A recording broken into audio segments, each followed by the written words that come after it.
Mike, in the Telegraph, Yeah. this is back on Gaza and the idea that there could be some deal between Israel and Hamas, and it looks like there won't be one.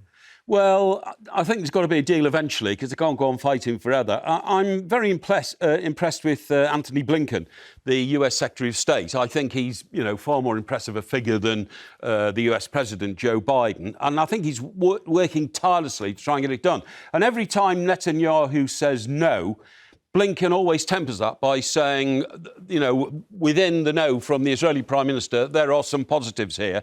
And everybody in the region wants it to end now. And I think Egypt are the people who've stepped up to the plate to try and become the sort of peacemaker.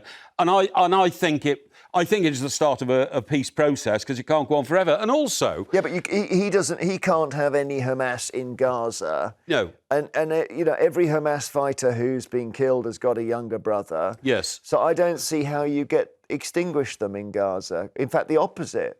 No, I mean, I think that what we're seeing is a genocide. You cannot bomb a whole region where there's hundreds of thousands of people, just to try find a few people who they are saying are underground. Well, what is it doing, bombing a region? I think is this about hostages? Where are the hostages? Are Israel actually making an effort to save their hostages? Well, they said today they think up to 50 hostages could already be dead. So I think that they're having to now re-evaluate the value of the hostages in terms of the negotiations. And the point you've made, Jess, of course, is absolutely right. Hamas will never stop attacking Israel. They've made that clear. They said there will be more October the 7th, the fanatics. But somebody's got to control the fanatics. Otherwise, this will go on forever. And, of course, we know who controls the fanatics. It's Iran. So they've got to be brought into the diplomatic process. But, and I think that's what they're working on. You say that, and that would suggest we're never going to have an independent Palestine or a separate state. And yet, even Britain, which is, feels quite pro-Israel at the moment, even Britain is starting to say